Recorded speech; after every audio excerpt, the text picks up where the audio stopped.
So I'm sat in the bus station enjoying a coffee, out the sun as usual, and I've seen a selection of t-shirts go by, one saying I've paused my game to be here, which is kind of what's gone on with my life. I've paused it to prove all this happened, which means I've lost so much in my life, it's unbelievable, things I'll never get back. And then there was one that said always original. Well, yeah, I am, always have been. And people still ask, why am I still trying to be a champion in powerlifting?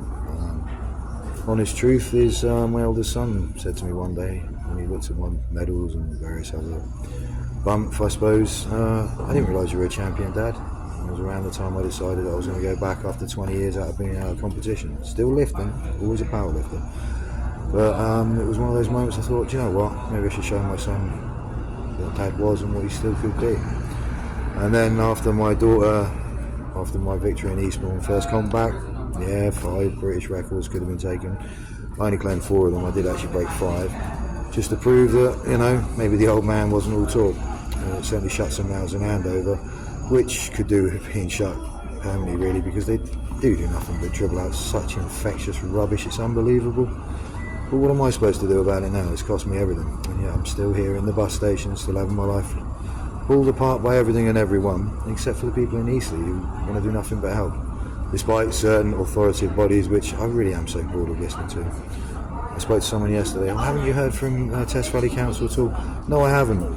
But what was it, Test Valley former mayor said, oh, well, they're just fobbing you off, you should have been housed, etc., the rest of it. And what was the PIP response? Oh, no, you've got 0. So obviously I don't have osteoarthritis, which was diagnosed by orthopaedic consultants and all the medical professionals, etc., through 30 years of pretty much lifting the heaviest weights I could possibly do, which is pretty much more than most average men, because then again, I'm not average, I'm an original, an actual original.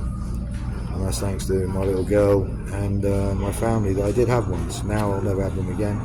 But I've accepted that fact because they've moved on with their life and are involved in all the seedy, disgusting rubbish they're involved in. That's really not down to me. I proved the point originally and it's been proved categorically since, but no one wants to do their job. So that's on them. The podcast unfortunately had to be moved. What can I do? I've got a co-host with an abscess that his face is so big it looks like he's got a mini football stuck on the side of his mush.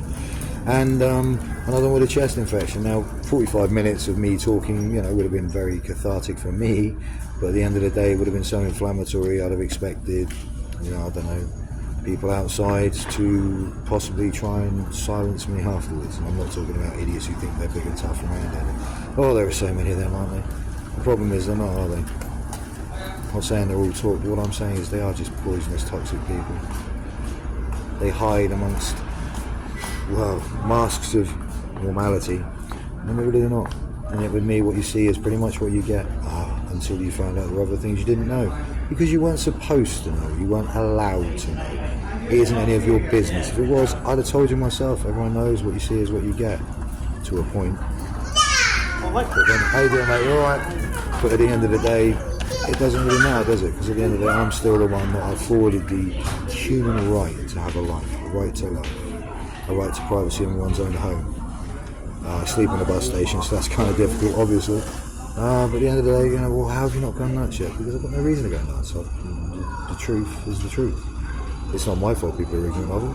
It's not my job to influence how they behave or how they act either. That would be coercion and control, which is something else I've never been guilty of.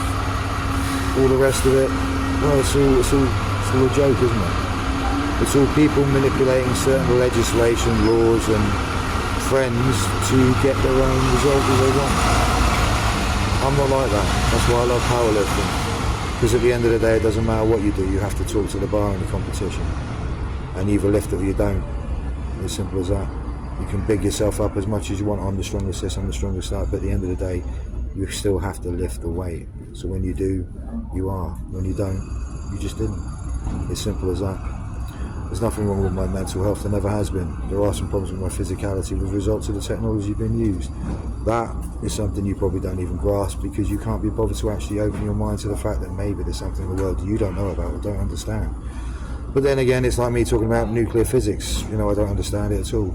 I don't know anything about Magnox reactors or cooling rods or radium-257 or anything about its half-life or anything. Do you understand how that works? That's how science is. If you understand it, you understand it. And if you're smart enough to bridge the gap between physics, chemistry, biology, it's all encompassed by science. And life in general, we are exactly what we are. Living organisms, which means all three of those actual branches of science are very relevant to our life and existence. Still, anyway, enough of the philosophy. I'm going to sit here, drink my coffee, and stay out of the sun. There will be some more posts. I am still training. I have had a day or two off though, because I had to obviously make sure my calorific intake was there, and I was making sure that a friend was alright. Imagine that. Anyway, thank you very much, Eastleigh. You are helping me still and support me in every way. I wonder what Andover feels about that. I wonder if I can. No, I did try for a second. I am looking forward to this coming out properly. The podcast will go on in 2 weeks' time. The truth is going to come out. I do not care who it hurts from Andover, because it's the truth. And if you're hurt by the truth, then you shouldn't have had to start with. Enjoy your little narcissistic holiday, because that's what it is. A holiday. See you soon, guys. Enjoy your day.